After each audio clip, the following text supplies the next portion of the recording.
Now this was the situation with Bill Wilson. And a little bit of history here is instructive because it will help us to understand why this chapter was written and what is the historical background of it. When Bill, and we read about this and shared this together when we read Bill's story, but let's refresh our memories. On that November night when Bill Wilson was sitting in his kitchen and his wife was working and he was trying to figure out if he had enough gin to get through the night, and he was drinking, and Ebby called him, his friend Ebby called him and said he was in town and could he come over. That night was the pivot point for all of us because it was on that very night that Ebby showed up sober. And Bill was willing to listen to Ebby. And when we read Bill's story, we find that as a result of Bill being willing to listen and to believe what Ebby was telling him, that Bill was able to take his first step. And then a little bit later, his second step. Remember what Ebby said to him? Bill, you can choose your own conception of God. You don't have to take the God of the Oxford group or anybody's God. Choose your own conception. And that set Bill free. And then Ebby said to him, Bill, it's only necessary that you be willing to believe that there just might be a power out there greater than yourself. And that willingness is everything. Now we're going to find when we read chapter 4 that that same admonition is repeated 4 times. We ought to be sure that it sinks in. Now, what was going on with Bill is very instructive because Bill believed that there probably was some great power out there which was responsible for the universe, maybe kept all the planets and stars and stuff in line. But he could not believe, refused to believe that there might be this power, this God who would have an interest personally in each individual human being. He could not believe in a God personal to him. He refused to accept the possibility that this might be so. Now this is, I suppose you could call it a form of agnosticism, but certainly it is totally anti any possibility of any close connection with God. It leaves God clear out here running the universe, and it leaves us sitting here trying to run our own lives, and we've already found out we can't do that. But when Ebby came and talked to Bill and he showed him what was happening in his life, and Bill began to look closely at what was happening, and he believed Ebby. He believed him because he knew him well. He was an old friend, and he knew that Ebby was a dead drunk, but he was also not a liar. So Bill wanted what Ebby had, and he was willing to listen. And because of that, and because Bill was willing to accept the possibility that there just might be a personal God out there, something happened with him. Now he wrote extensively about this, but let's just take a look at something. If you have Language of the Heart, you can turn to page 245.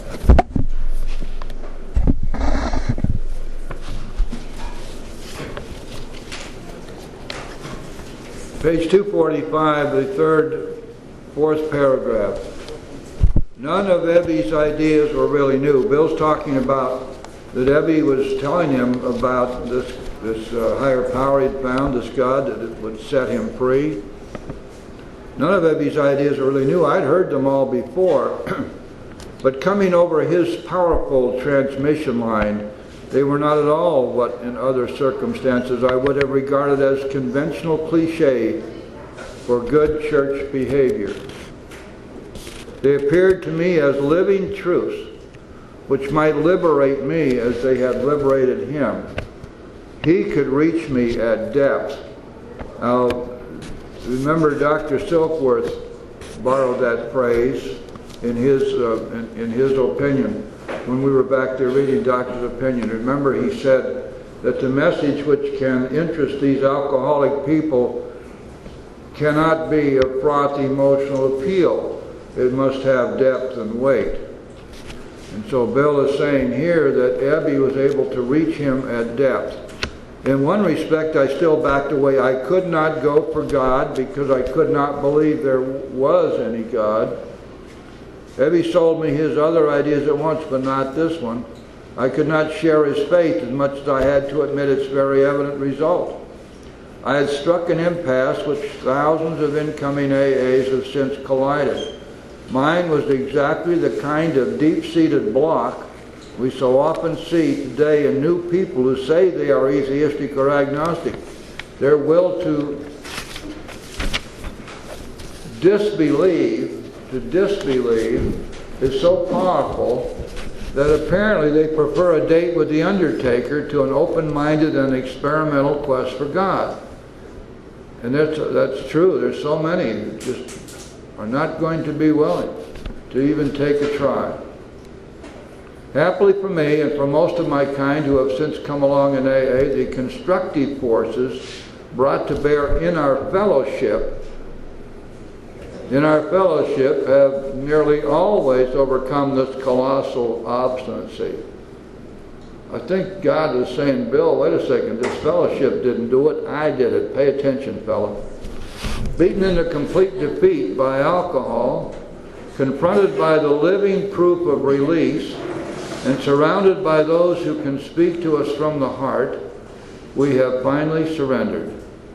And then, paradoxically, we found ourselves in a new dimension, the real world of spirit and of faith. Enough willingness, enough open-mindedness, and there it is. When my own time for open-mindedness and surrender finally came, that new world of spirit burst upon me in a flash of overwhelming conviction and power. And as a result, freedom from obsession, faith in God, and a consciousness of His presence have remained with me ever since, regardless of subsequent ups and downs. The gift of faith instantaneously became built into me.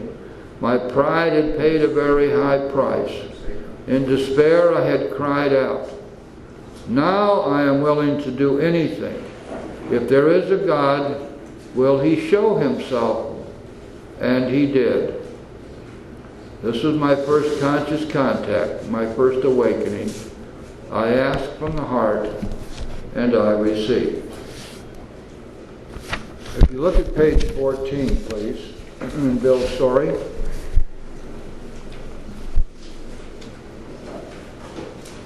And there's a paragraph, second paragraph on that page, which alludes to Bill's epiphany, this major spiritual experience he had. Let's hear what he said now.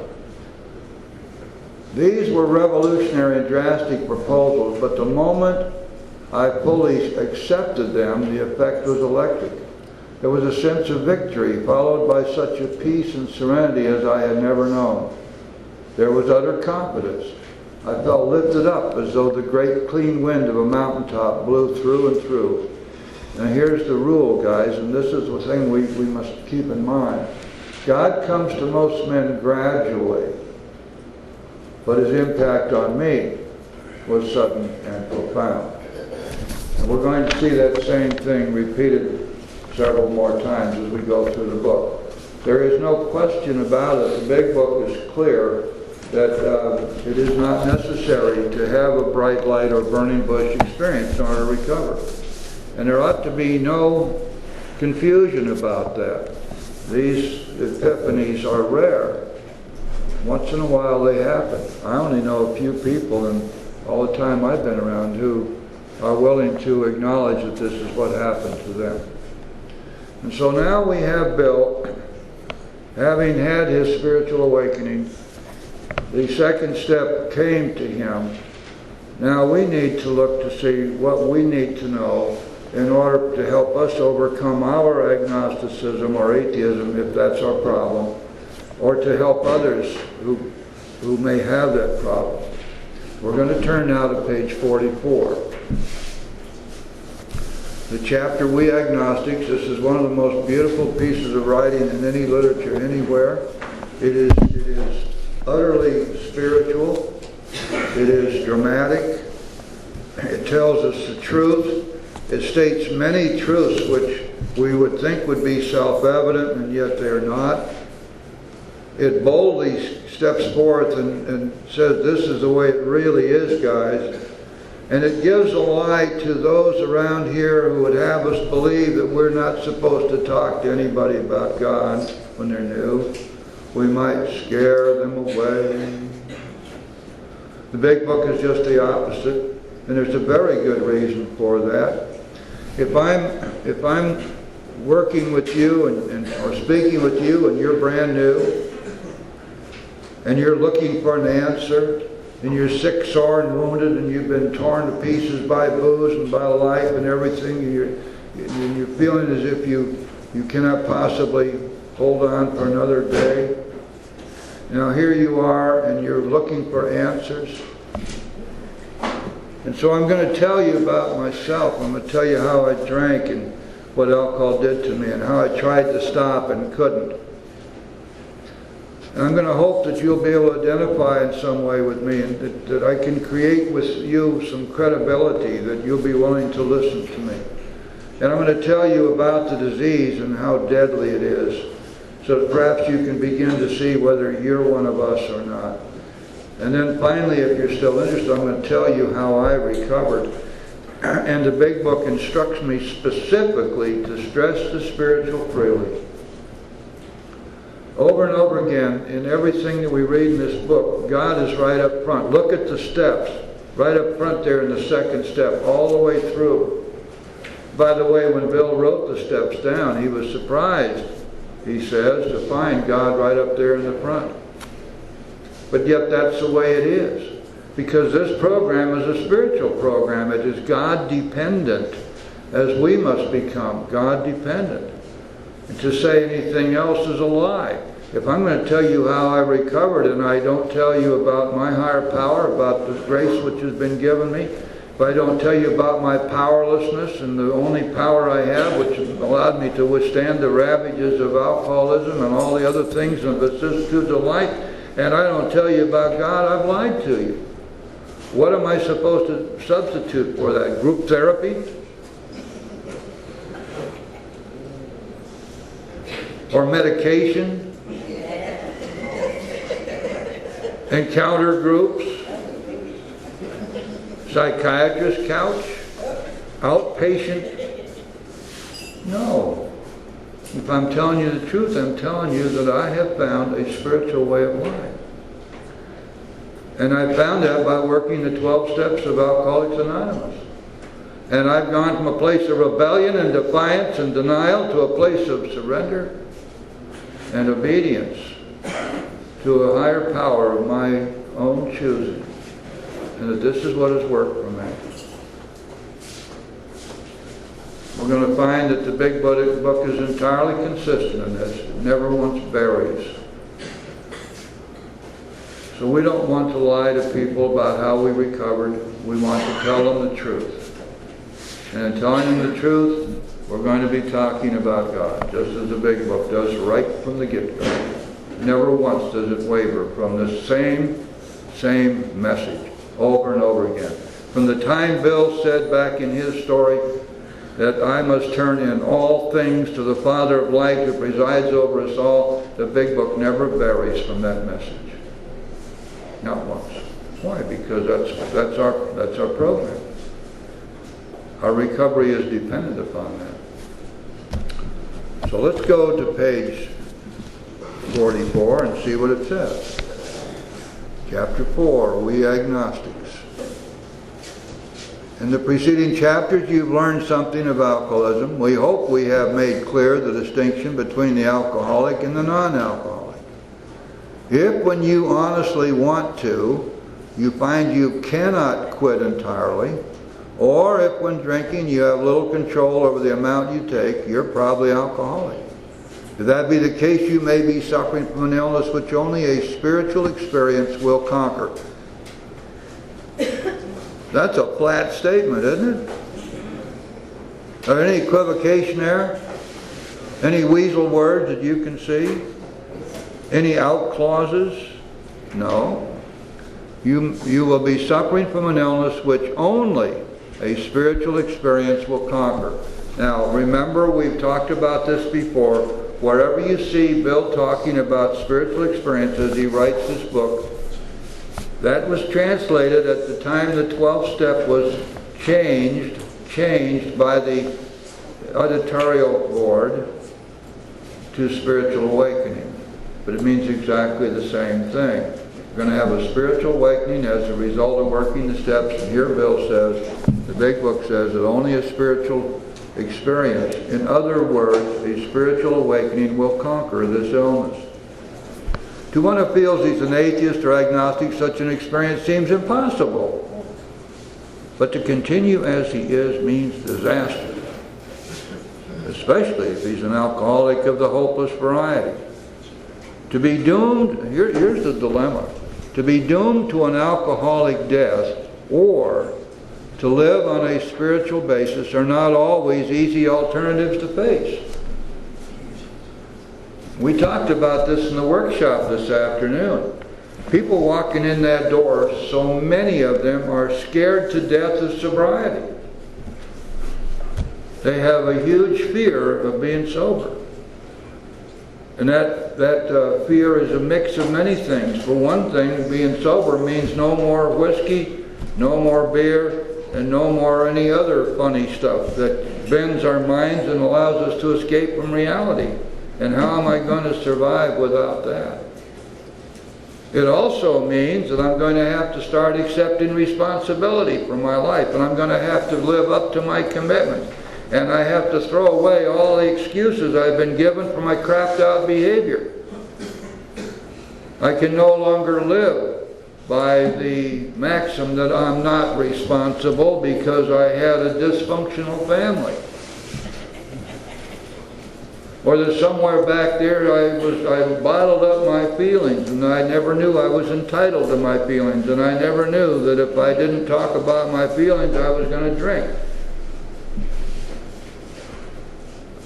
I didn't know that I was only as sick as my secrets.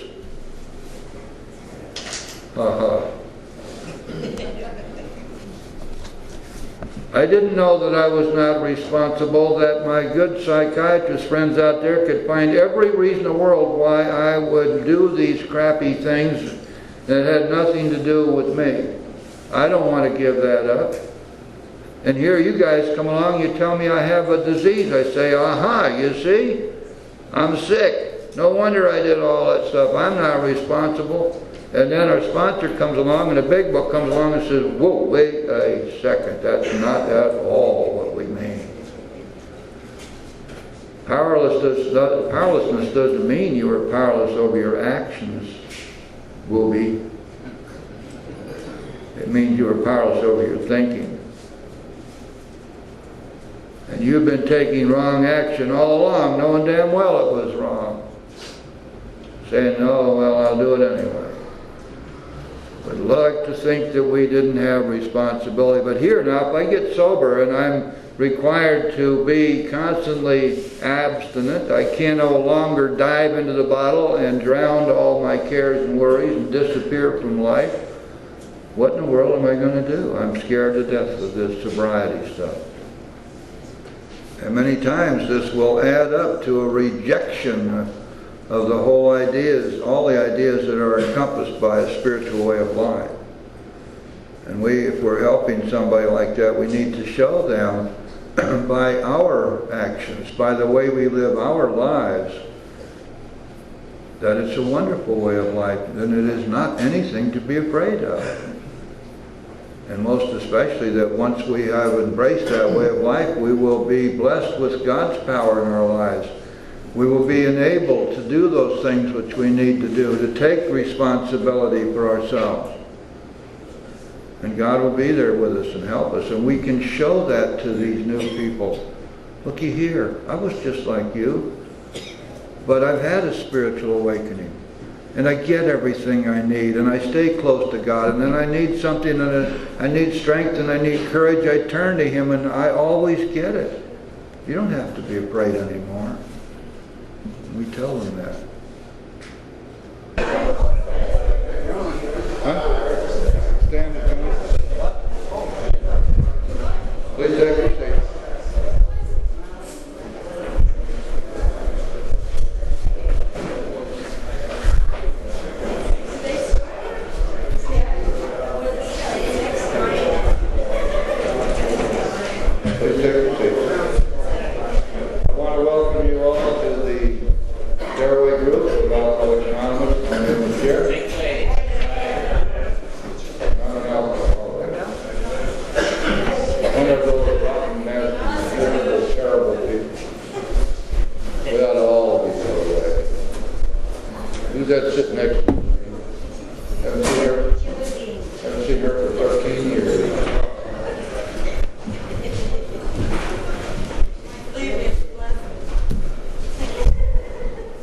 Okie dokie, I guess nobody came here for a Halloween dance, I hope. I see a couple of people look like they might have.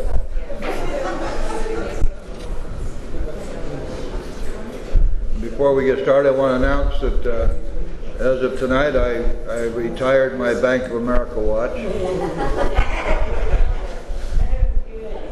It has served me very well, but every time the computer went down at Bank of America, it quit. I haven't been able to figure that one out. We have back with us tonight our founder, or is it founderess? I guess founder.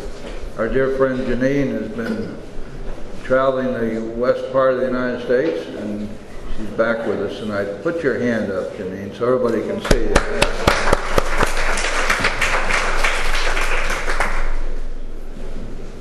She's the one who had the idea for the shindig, and it blossomed beyond anything she had imagined.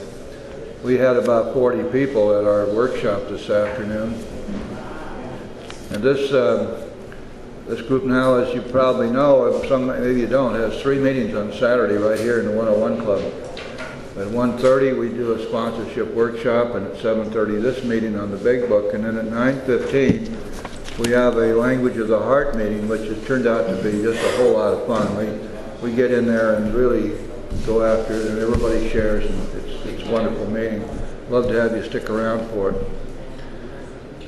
This meeting is an hour and a half in length, and we take a 10-minute break at the halfway point. I believe tonight is birthday night, isn't it? Is Marilyn here? Yes, in the kitchen. Oh, there you are. Are we doing birthdays tonight, Marilyn? Yes, we are. Are you ready for that? We're ready. Oh, okay. All right. Needed to check because I wouldn't want to be embarrassed that we didn't have. You got a cake? We got a cake. Oh, wow. Hey, Jim, she made it. Oh, is that what happened? Oh, okay. That voice from the past over there is Tom. Tom has been our steadfast friend here since the day we started, and has gone to bat for us many times. And he's a charter member of our group, and we just love him, don't we, Janine? Yeah. Yes, we do. And Marilyn back there is our treasurer. She watches our money like a mother hen watches its chicks. Let's give Marilyn a hand. She just loves applause. I told her the other day she'll do a whole lot more for her name and lights than she'll ever do for money. And I guess most of us are that way. And let's see, oh yeah, I was forgetting our big shot, the CEO of this outfit, our secretary, Steve. Get your hand up back here, Steve. All right.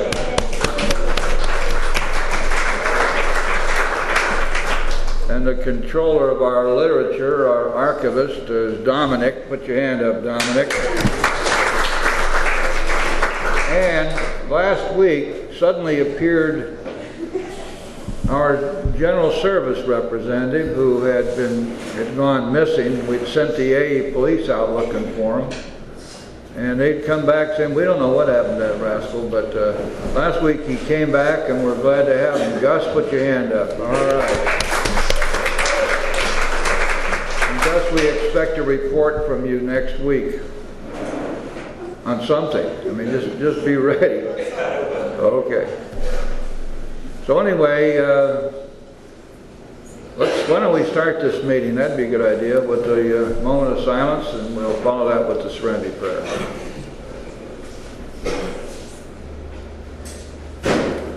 Thank you. Serenity Prayer. God, grant me the serenity to accept the things I cannot change, courage to change the things I can, and the wisdom to know the difference. Amen. And Alcoholics Anonymous is a fellowship of men and women who share their experience, strength, and hope with each other. They may solve their common problem and help others recover from alcoholism. The only requirement for membership is a desire to stop drinking. And there are no dues or fees for a membership. We are self-supporting through our own contributions. And AA is not allied with any sect, denomination, politics, organization, or institution, nor wish to engage in any controversy, neither endorses nor opposes any cause. Our primary purpose is to stay sober, help other alcoholics achieve sobriety. And as Bill Wilson wrote in an article for the Grapevine, the primary purpose of an Alcoholics Anonymous group is the teaching and practice of the 12 steps. And that's what we're doing here. We're going through the big book together, but as we do so, we are studying the steps in some great detail, right from the book. And tonight, we're going to continue our consideration of the second step. And we will be working with chapter 4, We Agnostics. And that's a powerful chapter, and we're going to have a lot of fun with that. And I hope you will all enjoy it and get as much out of this as I get out of it. Do we have anyone who is visiting with us tonight from other groups or from out of state or outer space that'd like to give us your first name? My name is Scott, and I am an alcoholic. Was it Scott? What was the name again? Scott. Okay, where are you from, Scott? Oh, we're glad to have you. Give Scott a hand. That's terrific. And we have another out of spacer here. I'm Teresa, I'm an alcoholic addict. Hi, Teresa. Did you say you were from Boca Raton, Palm Beach? Okay. All right. So you're one of those Andas, huh? John from Canada. John from Canada. Oh, okay. Don from Canada. All right. All right. We don't have any ANDA counters in this group, but there are some groups where if you are an ANDA, you're going to get counted. You guys know what an ANDA is, don't you? Oh, you don't? Alcoholic and an addict? That's an ANDA. Good friend of mine who's been around. He's a short timer. He only had his 37th birthday about 2 months ago. So, but he likes to sit there at the end of the meeting and announce that there were only 5 ANDAs here tonight. Boy, it's getting better.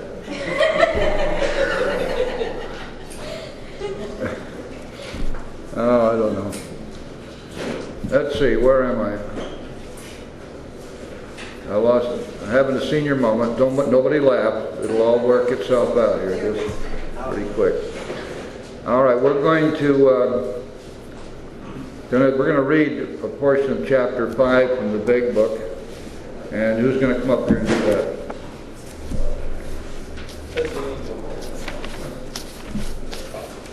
I'm not going to do it, so one of you better get up here in a hurry. I'll do Titanic. All right.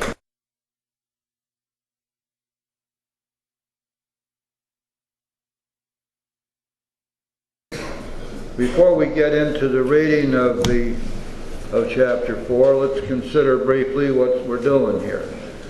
Now, in the last 2 or 3 weeks, we were studying the 3rd chapter. Remember, we found that the 3rd chapter is really split into 2 parts. The first part of the 3rd chapter deals almost exclusively with first step material, because the point of that part of the chapter is to deal with our alcoholism and how we tried to stop and couldn't do it. And of course, the definition of the first step is found there. And then, in the second part of the 3rd chapter, we got into the stories of Bill and Jim and the jaywalker, and also the guy who was sober for 25 years and then drank again and was gone within a few years. And we found that there was a specific purpose in that last part of the 3rd chapter, in that it clearly illustrated with real life people and also with an allegory the insanity of alcoholism, the insanity of that first drink, talking about those strange mental blank spots, talking about our total inability to control the obsession, compulsion to drink if it hits us, that we can't do that on our own, that willpower is utterly insufficient to do that. This is a very important part of the consideration of the second step. Now, most people feel that chapter 4 encompasses the basic ideas of the second step in the big book, and yet we find that most assuredly the last part of the third chapter also addresses many of the concerns. For example, if you're new and somebody is talking to you, or you're reading the second step and you're saying, came to believe that a power greater than ourselves could restore us to sanity. And we want to balk at that. We want to say, what's this business of insanity? I'm not insane. I just drank too much. And sure, I had moments of insanity, but I've already chalked them up to the alcohol. Because the people down at the treatment center told me that was why I was insane, because I was drunk. What they didn't tell you, my dear friend, is that you were drunk because you were insane. And that insanity is one of the hallmarks of the disease of alcoholism. It's one of the hallmarks of being buried in self. And we are now on the verge of being required by the working of our 12 steps to begin to take responsibility for ourselves. Take responsibility for what happened to us. To see that we are the product of a selfish, self-centered, self-seeking, self-pitying mind. That we've been making decisions based on self, which have placed us in a position to be hurt. And so the third chapter was clearly illustrating to us the insanity of taking the next drink in spite of the fact that we knew without any doubt whatsoever that the results are going to be horrible. We'd had examples of this over and over and over again. We had pledged ourselves to quit. We had promised to quit. We had gone to God to quit. We'd gone to our loved ones and promised them and begged on our knees to be taken back, and we were going to quit. We wanted to stop. We wanted to stop, but we could not, because we're powerless over that first drink. And so we saw the insanity. Now, in chapter 4, we're going to be looking at that part of the big book which addresses the very problem that we've got when we get here. Most of us, at the very least, have turned away from God, and most certainly are, when we come in, we're spiritually bankrupt. Our spiritual bankruptcy is, in general terms, is the result of our being blocked off from God. We're blocked from the sunlight of the Spirit. We may believe in God, but we haven't been able to reach out to Him. And we've been utterly frustrated by our inability to be in close and conscious contact with our higher power. An ingot. Oh, you need a new watch too. Yeah. Well, your Bank of America watch isn't working, is it? Well, it works fine except when the Bank of America computer goes down. It quits. Are you kidding me? No, something happened. I'm not sure what it is. Well, I like that. I can dig that. New watch. I like that. Very nice.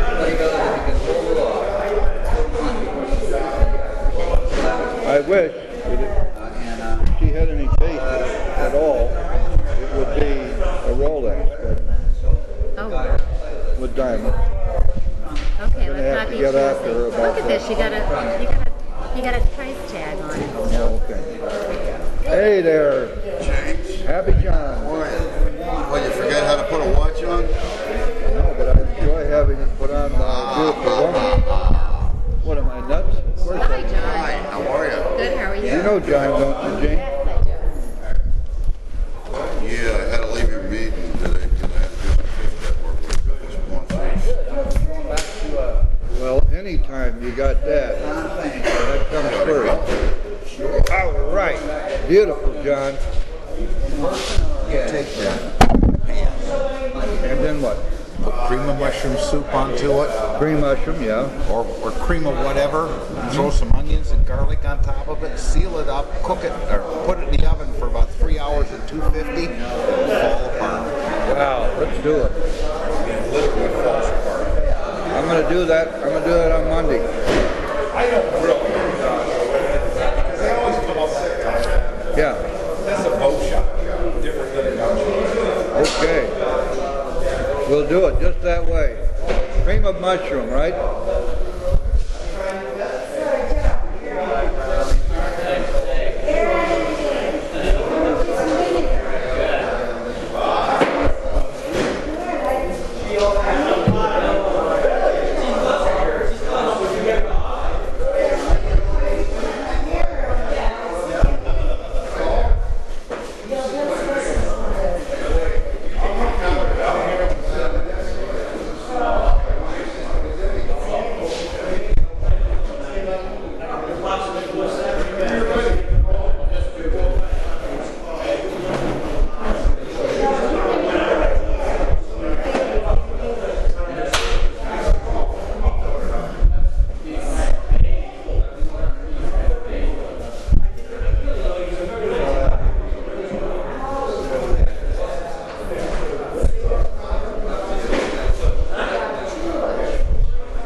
I gave Steve the tape. Get it back from the speaker. I like you to hear it. It was a strong meeting. I got turned on. You did? Oh, yeah. I got a little bit passionate.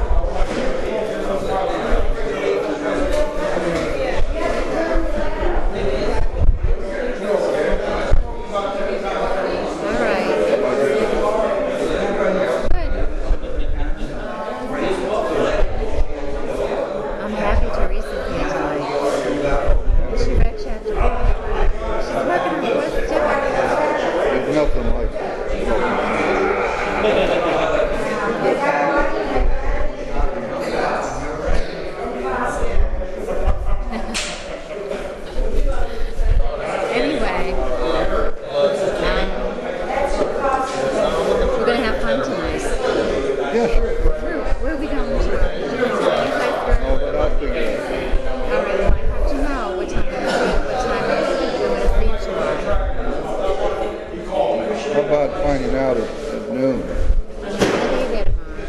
Oh. I have to work. Oh. And this is your note for tomorrow. That's your Boca Pines note for tomorrow. Okay? That's from last week.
couldn't hear you. I did my assignment to the best of my ability. Okay. And,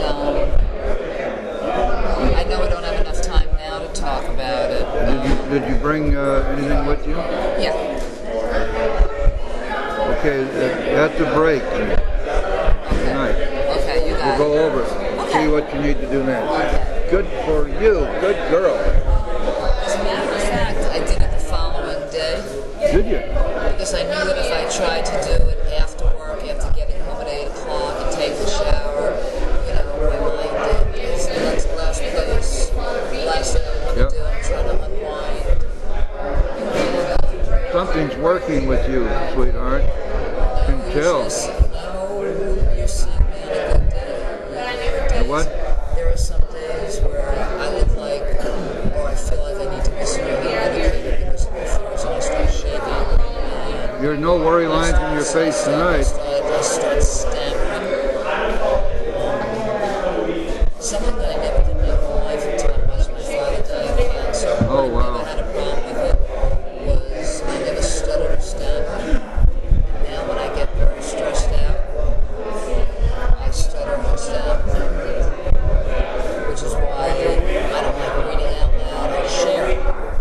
But there are times I spent my whole life on stage, dancing, singing. Yep. And I was the best of the best. And now I have a fear of speaking in front of people. Sweetheart, that's all going to go away. You know what? For the first time in my life, coming from you, I believe it. It's all going to go away. Since I started coming to the meetings where you can do the steps in the book, I feel like I've been taken under somebody's wing who has the ability to protect me, which is why I reached out to you. But like I said, that Sunday, Listen to me. You're going to be just fine. I believe you. I do, and that helps. I was in tears the other day because I was so stressed out about things going on in my life that is not going on in my life. I know. Before long, you'll find that you relax about it all, and thank God for what you have. You get everything you need, and if you relax, you find it's just what you want. My biggest fear is that my car is in my mother's name. And, I'm breaking the rules. I'm paying everything in installments, which you're not supposed to do. But my mother's the one that gets the threatening phone calls and letters. And then there's messages on the answering machine that I better call her. And it just... Can you do anything other than that? Can you? You're doing what you can do, aren't you? I'm not making enough money. And I don't have the qualifications to No, make... that's not the question. You're doing everything you can do right now. I think I am. That's all you can do. You make me feel good. You do. You make me start to believe in myself. That's all you can do, sweetheart. And relax with it and be grateful you can do that work. I've never in my life ever thought of suicide until a few months ago. That if I was not here, I wouldn't have to worry because I do believe that there is a better place. That I'm not. That's why I'm not afraid of death. That's why it's not on my list of fears. But I'm still disappointed in my family. I can't pay my bills. I'm living from TV dinner to TV dinner, which is why I've put on so much weight. I know I don't need a lot of money, but I don't even have enough money to get by. And I've got things wrong with me, and just the clinic that I'm dealing with and trying to get things done. I feel like I've got so much on my plate some days that you can hear it in my voice at work, and then I get like that at work. I can't make any money like that. No, because the people out there, phone is psychic. The people out there can hear it. They're not hearing, they're hitting their head. That's when they can say no to you. But that's all going to change. When you have God's power solidly in your life, that all changes.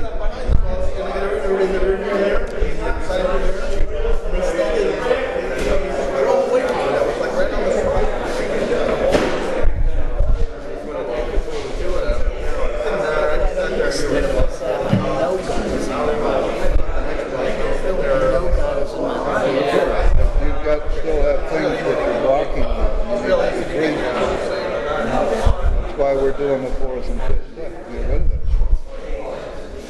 See, when I wrote down my fears, where there were certain examples, I just wrote down IE slash and put down names because I knew that if I started really getting into it, it would take 2-3 pages on each issue. And I thought that if you thought it was an issue that needed to be talked about, he would say, let's talk about it. Instead of writing Well, out. when we do your fifth step, we're going to go. It'll take as long as necessary.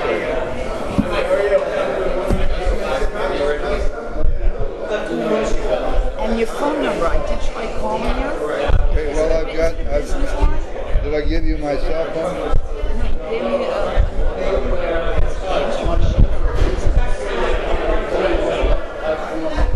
because I didn't know how to done.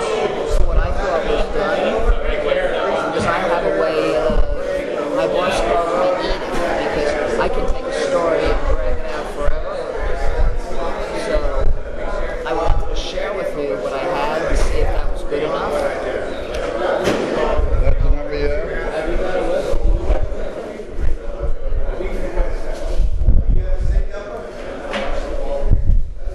Evening, sir. Hello. I tried to call you today off the card that I got from you before, but it said it wasn't working. That's right, I've got a new number. Alright. You want to write it down?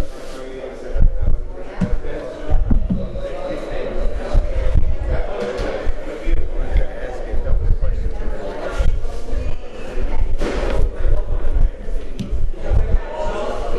Nope, that one's long gone. Here you go.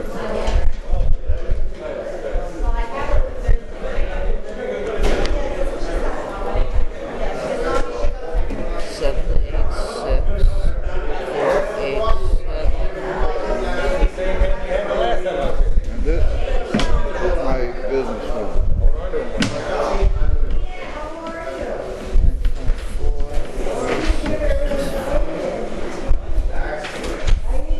Thank you. Write that down. 786, that's the Miami number? Oh, it's an it's a metro number.